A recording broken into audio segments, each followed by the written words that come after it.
Bonjour à tous et à toutes, soyez les bienvenus à la prière du matin. Avec une grande joie, nous commençons notre journée et nous demandons au Seigneur qu'il vienne nous aider, qu'il vienne vraiment nous donner la force, la lumière qui vient de son esprit.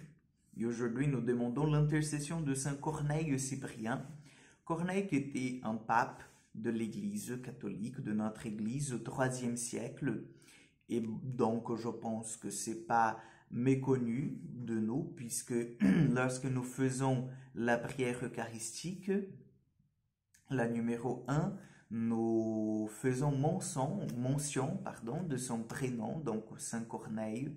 Et Cyprien aussi, Cyprien c'était un évêque, l'évêque de Carthage, un grand écrivain, théologien, qui a en fait défendu le retour de chrétiens apostats. C'est-à-dire que pendant la persécution, au 1er siècle, la persécution du christianisme, il y avait des chrétiens qui ont renié leur baptême en disant, voilà, donc je ne suis pas chrétien, pour ne pas en fait soit aller en prison, soit vraiment être martyrisé ou perdre ses biens.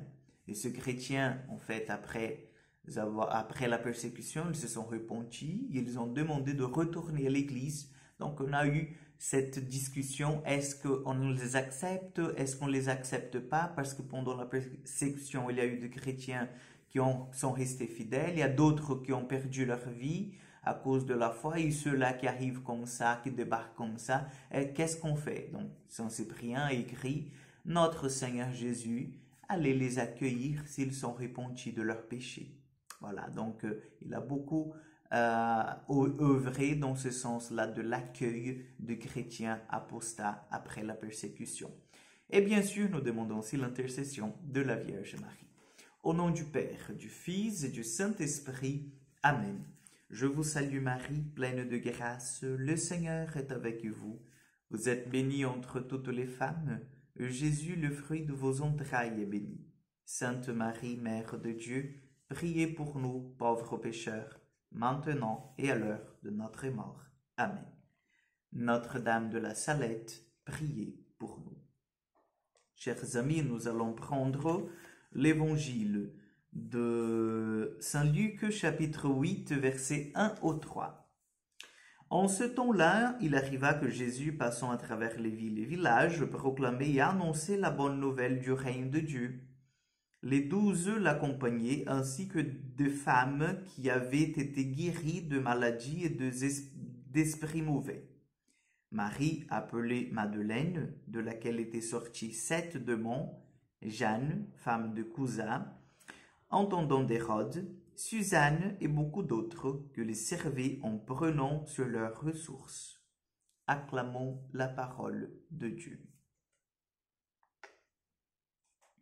Oui, chers amis, nous avons 2 points essentiels dans cet évangile. Le premier, c'est que ces femmes ont eu cette expérience avec le Christ avant de le suivre. Elles ont été guéries par le Seigneur, soit elles ont carrément en fait subi un exorcisme. Nous voyons ici Marie appelée Madeleine, de laquelle étaient sortis 7 démons. Donc une expérience de délivrance, n'est-ce pas? Soit elles ont fait une expérience par la parole, par l'écoute de la parole du Seigneur, par l'écoute en fait du sermon de Jésus, par l'écoute de l'enseignement du Seigneur. Donc nous voyons aujourd'hui, chers frères et sœurs, que ces femmes qui suivaient Jésus, qui se sont mis à la suite du Seigneur, ont eu avant cette expérience avec le Christ et ont découvert qu'il était le Seigneur. Et c'est pour ça en fait qu'elles le suivaient, qu'elles étaient partout là où il allait.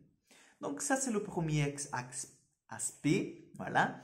Donc avoir une expérience personnelle avec le Christ pour pouvoir le suivre. Deuxième aspect, ces femmes, comment est-ce qu'on peut dire, elles soutenaient la mission du Christ, la mission des apôtres par leur bien. Donc, comme nous voyons, c'était des femmes qui avaient en fait pas de grandes richesses peut-être, mais qui avaient les moyens pour soutenir cette mission du Christ. Donc là, nous voyons que déjà, depuis l'époque de Jésus, nous avons en fait ces personnes qui viennent à la rencontre de besoins matériels de missionnaires. Vous voyez donc, c'est pas en fait du siècle du 21, oh là là, du siècle 21 que les missionnaires ont besoin de l'aide des autres chrétiens, mais ça commence déjà en fait depuis le tout début. Ces femmes, elles étaient vraiment là pour soutenir la mission des apôtres par leur bien, par leur prière. Donc, demandons au Seigneur aujourd'hui qu'il nous aide à avancer dans ce chemin de partage, dans ce chemin fraternel, dans la suite, en fait, de son Fils. Amen. Le Seigneur soit avec vous, que Dieu Tout-Puissant vous bénisse et vous garde, le Père, le Fils et le Saint-Esprit. Amen. Bonne journée à vous, que Dieu vous accompagne et à demain pour encore une prière du matin.